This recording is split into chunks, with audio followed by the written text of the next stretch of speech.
Man, I'm hoping this helps somebody. I'm hoping this helps somebody. Let me get straight into this real quick. Save your energy. They heard you the first time. For some reason, like, I kind of sit back and I watch certain things or whatever case be, and I watch people deliberately like take the time out their day, and just and bring people into their personal space, and then try to have conversations. They try to do everything they can to try to reason and promote some type of understanding, promote the energy and the effort it takes to really have a conversation. And I just see people, it's like some people get a kick out of disagreeing. Y'all understand what I'm saying? They get a kick out of just going against whatever it is that's going on. And I noticed that, for some people, it's like, well, how else can I say it? How else can I win you over? How else can I deliver? Like, and it's like they heard you the first time. You're exhorting too much energy and trying to have a conversation with people that don't want to hear. I was watching a gentleman, another content creator, and he was talking about financial literacy. Right. And I thought everything that he was saying was spot on. But you had people on this particular channel that was like, well, I think this is more important, and I think this is more important. And the thing is, everything the guy was saying was spot on. It was spot on. And if you know anything about financial literacy, you know what he's saying is spot on. But we get so stuck in our ways. We get stuck in ego. We get stuck in what we heard. We get stuck in who we like. We get stuck in just saying, well, I'm not man or woman enough to listen to you, because that means I would have to humble myself. That means I would have to take the time and listen. And God forbid if I don't know everything. Because some people come across as they know everything. They've done everything. They've reached certain plateaus and statuses. So it's like, hey, can't nobody tell me anything about nothing. Let me tell you something, man. There are people out here in this world that have more education, more life experience, hell, more common sense. So when you get above that, when you get above that and you saying, man, I don't listen to nothing and nobody, I think some people out there do want to have a genuine conversation, but it's always those that pride themselves on disagreeing. And I'm going to be honest with you, since I've been here on social media, I've sat back and I've kind of watched certain things. And it's like, I've never seen more people prideful just to disagree. Whether you're talking about financial literacy, whether you're talking about mental health, whether you're talking about racism, whether you're talking about love languages, entrepreneurship, traveling, working out, making love, I've never seen so many people just like, I just want to disagree. I log in on a daily basis to disagree. I log in on a daily basis to attack. I log in on a daily basis to disrespect. And it's just like, man, at what point in time do you get to a point where you say, you got a point? We talk about doing better only when it's convenient. We talk about having difficult conversations only when it's convenient. We talk about solutions for communities only when it's convenient. And I used to ask out loud, like, at what point in time do we come together and have the conversation? But I see a lot of conversations. Little substance, but a lot of conversations. And at the end of the day, you spend all of this time and exert all of this energy, and you talk about this, and you make this point, and you make this point, and you make that point. And I'm telling you, people be pulling things out of the sky. They be digging up dead bodies, like they need to get their point across, and they bringing in lawyers and doctors and astronauts. It's like, okay, I got my whole team ready. Here we go. And at the end of it, the person says, I don't agree.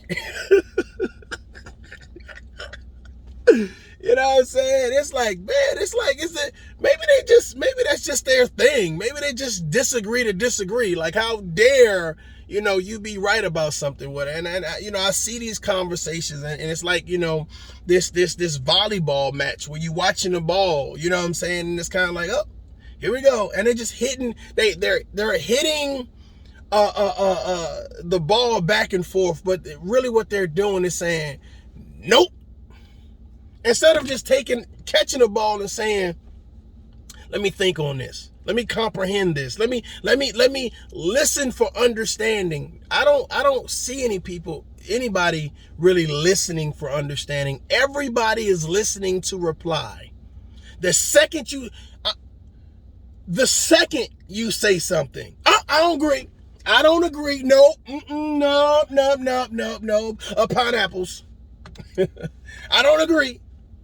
That goes for men and women. And I notice too, like when there are men talking, women interject. When there are women talking, men interject. And it's really, and then I think the level of respect kind of, you know what I'm saying, it kind of teeter-totters.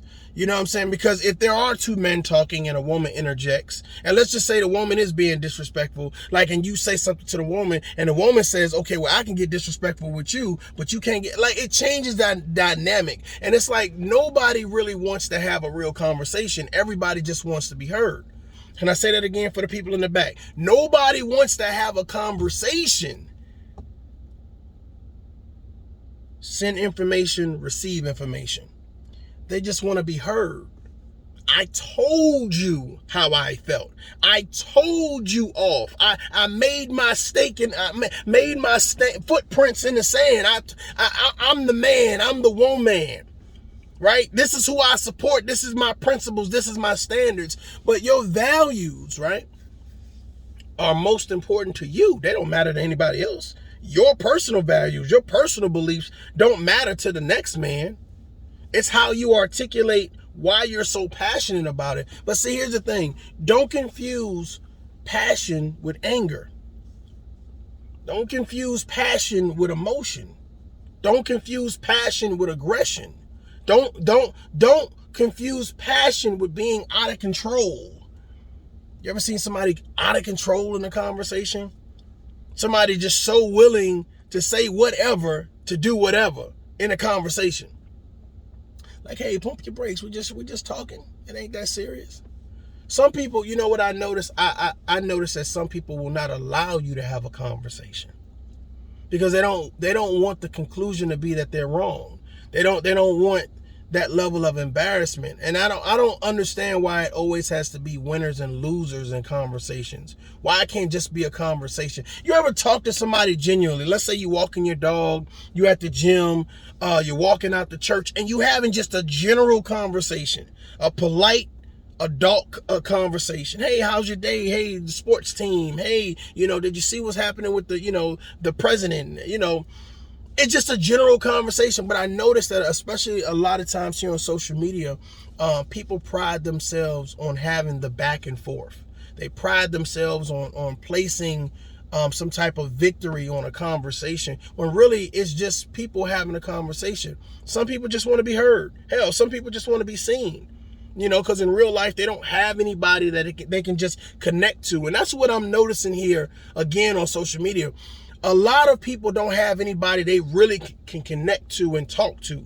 So they use social media as this outlet. Now, some people get carried away and figure, okay, well, this is how I need to get my attention, my validation, my affirmation. So I'm going to be wild, crazy, and, all this other stuff. Whereas some people, there are some people that want to have genuine conversation. But the issue is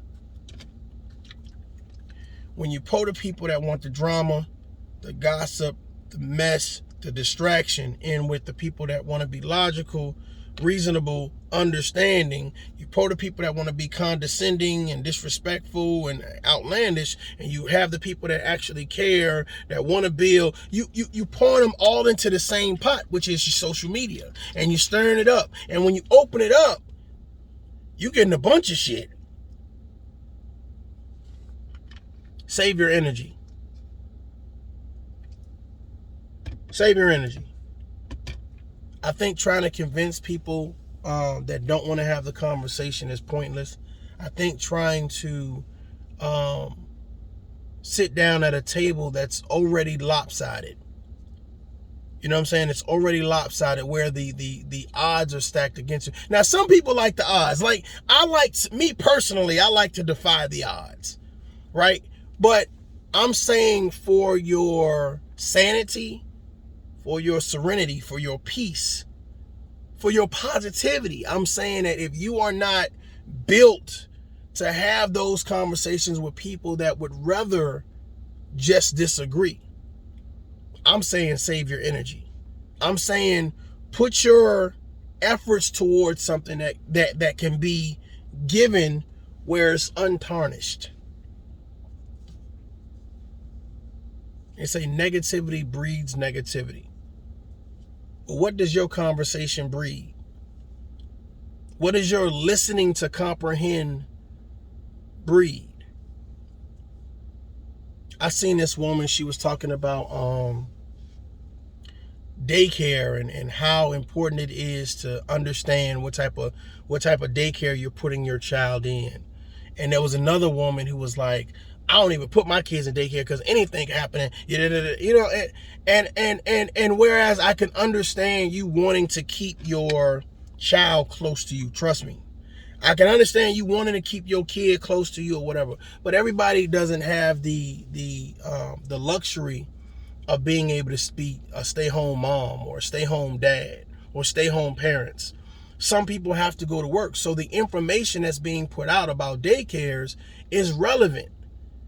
But the other lady was so dead set on, you should keep your kids, you should take care of your kids, and I don't think by putting your kids in daycare, you lack taking care of them. I think that you do need to have some type of checklist where, you go through and say, okay, let me check this out. Let me check this out. Let me check this out before I put my kids in that daycare. It's not just about if I like you or not, or if the building's clean. If there are other things that need to be checked. And I thought that the information that the lady was giving was great. But this other woman, she was giving her so much pushback. And I was like, well, this is information that if you can't use, somebody else can use, but you are attacking the messenger because the message is not what you want to hear. So you're going to disrupt the message for somebody else. And I see that a lot. People disrupt the message for someone else. If the message is not for you, then pass it along. That don't make it a bad message. That don't make the messenger bad. Just pass it along. And I think that we missed the mark on, because what happens is as you're trying to deliver your message and you're steadily being hackled, that throws you off from your message. That's one. And then two, if the messenger gets frustrated, the messenger then says, well, it's not worth it. So now you don't get a checklist on what you need to check for when you put your kids in daycare. And then because you don't have that knowledge is power. Because you don't have that knowledge, you now put your kid in a daycare where you didn't check certain things. You didn't check certain credentialing. You didn't check, did they ever have any issues in the past with children, things happening to kids, fire safety. Like you didn't have a checklist because you didn't know. It's like some people didn't know about credit. You didn't know about credit until, so when you don't pay, that's what happens. That's what happens. You know what I'm saying? Why is it 3 numbers for credit and not 16 numbers? Like, the credit score is different than my social security number? I'm telling you, right, you'd be surprised at the questions that I get asked about credit sometimes. And it's like, how do you... But I get it. I understand. You got to have people that's willing to teach, but you also have to have people that's willing to listen. But I'm about to throw something else out there. You got to have people that is willing to allow the message to be delivered. We call them trolls online. Like, I get it. People, you know what I'm saying, they're living their best life by hiding their face, right? And by saying the most destructive, distracting things ever. Like, they will not let anything positive, any message get through. Like, they must say something about something, right? But it's a lot of information where people are giving back. Ladies and gentlemen, there's an issue with our community, especially with people that make it to a certain plateau, a certain status. Hell, they get enough money just to move out the hood. They don't look back. They don't look back. Do you know how many people we have right here in Texas that, you know what I'm saying, they're in a community every single day helping? This is if not a daily, a weekly thing, giving back. Financially, energy, time, effort, they're giving back. Do you realize that when George Floyd passed away, do you realize how many celebrities put themselves on the front line to have something to say? And how when I saw these celebrities standing on the front line, you know who was standing behind them? The people that actually do the work. They let the celebrities come and stand in front of them and get in the cameras and for a Kodak moment, for 5 minutes of fame. But the people that were actually doing the work, the people that were actually there on the ground, the people that actually were with the people, they were standing behind the celebrities. Just like this. None of those celebrities.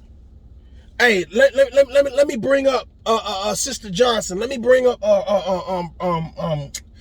Brother Daniels. Let me bring these guys up so that way you can know who's actually on the ground every day putting in the work.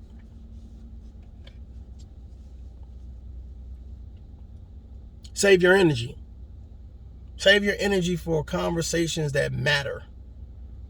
Because there's a lot of people, they want to talk for hours, they want to talk for days, they want to talk for months, they want to talk for years. And at the end of the day, man, it's like, well, where's this conversation going? Because if we going around in circles, well, I could walk straight by myself. I could walk straight to the destination and achieve what it is that I need to achieve by myself. Find conversations that matter. Find conversations that won't take a toll on you. You shouldn't feel exhausted or defeated after a conversation. Let me get my Gatorade. If you are feeling exhausted or defeated after a conversation, you've wasted your time. How many of you guys ever been in a relationship and you've talked to your significant other for hours and you just like, oh my God. Oh, take me, Jesus. Hallelujah. Exhausted and defeated. You tried to explain every way you know how, but for some reason it's like it's curved. It's curved. And that's how I kind of see a lot of things on social media. It's like, man, I can see the silver lining from a mile away. When two people are having a conversation, I can see the silver lining from a mile away. But it's always one person in the conversation. It's like, instead of getting it, they deflect it. They ignore it. They downplay it.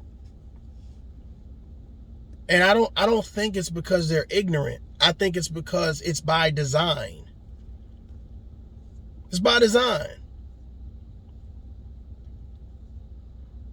It's by design. It's if I want your message to do what it is that your message is supposed to do or not. Yeah, I could agree, but what's the fun in that? I could agree, but I might lose support elsewhere. I could agree, but then what would I talk about?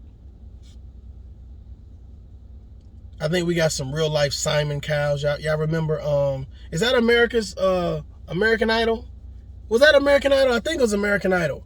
Was Simon Cowell? He was like the number one disagree. The other guy, the black dude with the glasses, he was kind of teeter-tottering on a disagreeing thing too. But Simon Cowell was the person that you wanted to win over. It's like it didn't matter about the other judges. You wanted to win Simon over. You know what I'm saying? So I see that on social media. It's like we want to win Simon over, and it's like Simon is irrelevant. Simon is irrelevant. You be consistent with your conversation. You have the conversations where it matters. You make sure that the message that you're delivering, regardless if you fast forward it, if you play 3 to 5 seconds, if you come in at the end, you make sure that your message is powerful, beginning, middle, and end. Simon Cowell can't do anything with that. And you don't waste your time. Ladies and gentlemen, save your energy. Until next time, my daughter. Peace.